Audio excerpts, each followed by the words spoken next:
All right, off to the plan on how to come up with this composition.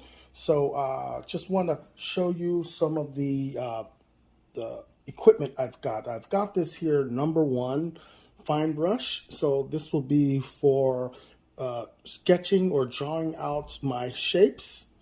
And this will also be for the fine details in the end.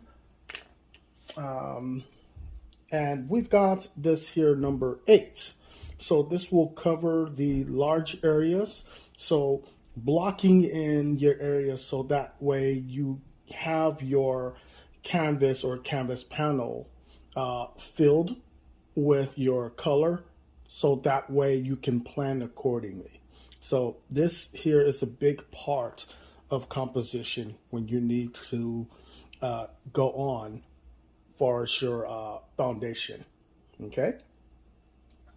This 1/4" filbert brush, and this will certainly do the job for texturing of trees or other tree-like figures. So this will cover like grass and trees because this here really does the work. Okay. And as far as the straight lines of the telephone poles and telephone wires, street wires, this here will definitely do the work.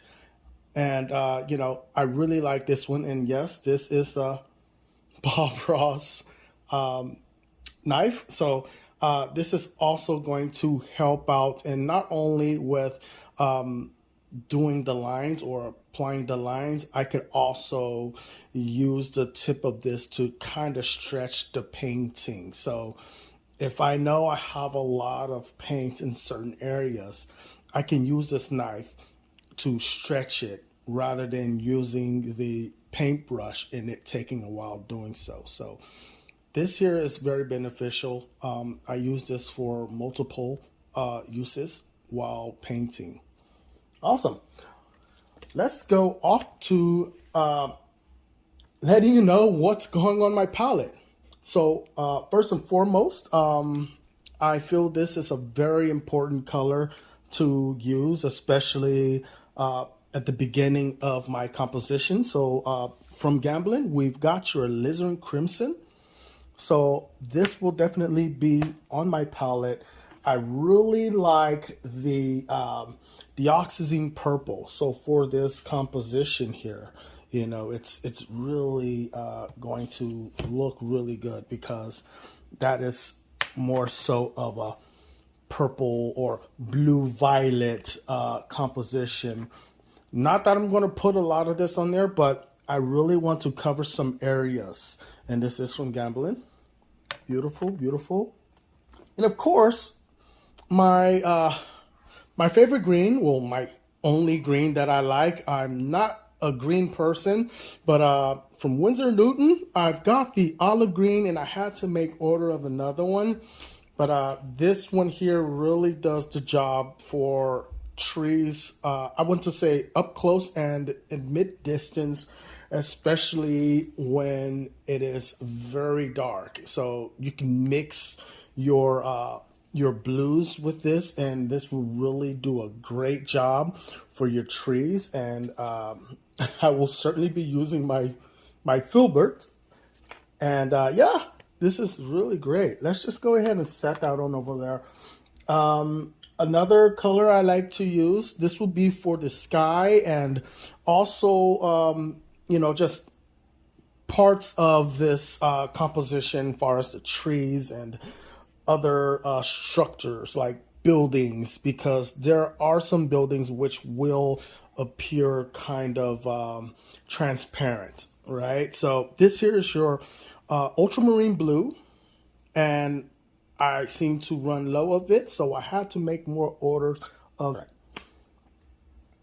So we have another Blick paint, and yeah, I shop at Blick mostly to grab my art materials. So we do have the burnt sienna. Burnt sienna will go well in this composition. This painting I'm so seriously excited about. So this will play a major role, especially the background where the sunset is, just a little bit, but I do have something special for it. And this will also be going on the streets. Okay, let's go for this red medium hue. So this is really cool. I'm going to use this for very like limited areas, especially in the background where the sun drop is. So I just want to kind of show you what we got. It's kind of hard to see because of the lighting, but there it is. And I want to get a little bit of that in the mix. So it's going to look really beautiful once I'm finished with this painting. Of course, we've got our titanium white, and I seem to be running a bit short on, so more supplies are needed. Blick, as you can see, that's where I shop. All right. We've got your cadmium orange. Yes, so this is going to also be in the mix. So I want to also use this for the background where the sunset is, and I could also use some of this over in the foreground. Okay.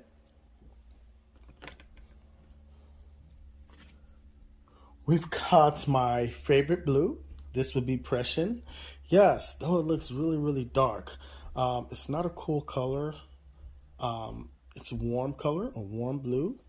For the simple fact that if you put this side by side with your ultramarine blue and you dab a little white on each of it, this will still turn out to be a bit darker than this one, and this will show that, hey, wait a minute, right? So don't let the first look fool you. You gotta do your study on your color value and just knowing your color wheel for the most part. And I'm still learning as I go. So yes, that's just me being frank. Revelations. All right, so we've got yellow ochre. Yellow ochre will definitely be on my palette, and this is also from Blick, as you can see. Beautiful color. That will definitely be into the painting. And last but not least, we've got burnt umber. So this will play a major part of the painting because we do have a lot of dark stuff going on back there.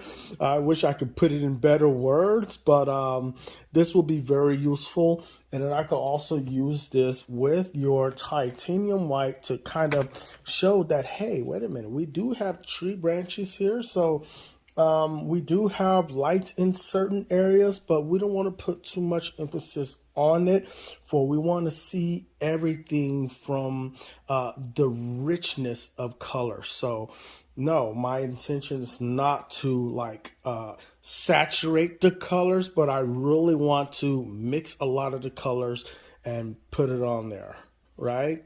So very selective, but this is a lot for my palette for this composition. And yeah, I mean, it's really great. Go ahead and check me out on Facebook. So on Facebook, I do have a page, art page, and go ahead and check me out. You'll see more shorts, videos, and tutorials. Please check me out. So there it is. And if you like what you see so far, like and subscribe. Off to the next part of this.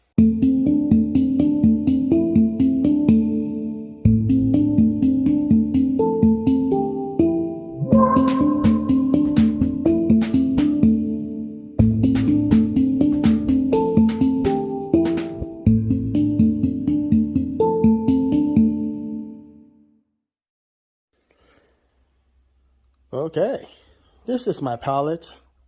We've got your assorted color as I demonstrated, and I'm pretty much going to be getting started. So let's go ahead and pretty much start off with getting the sky taken care of. So I'm just going to dip this number 8 in a little bit of my thinner. So let's just do a test run. So this here will be your French ultramarine blue, and this is your Prussian blue. Let's do a quick test. So we're going to dab a little white here. I'm going to dab a little white there. So we're going to look at this. Let's get this French ultramarine blue and mix it in with the white. So you get that kind of color, right? And I really want to use lesser white to compare your Prussian blue to your French ultramarine. So let's grab more of this and just kind of put that in there, right? So this looks a bit more cerulean.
Now, I'm going to use this here alizarin crimson with your French ultramarine blue. Mix that in there.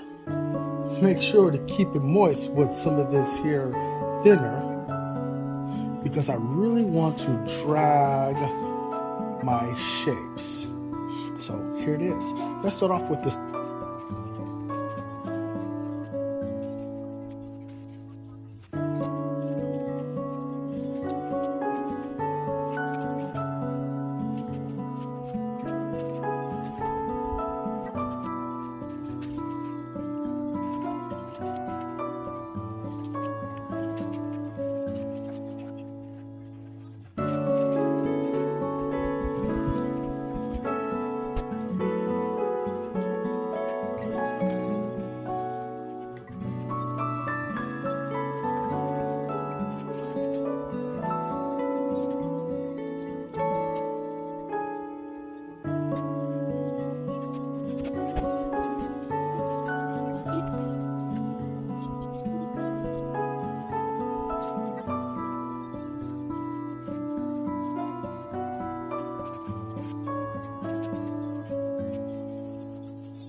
All right, let's take a coffee break.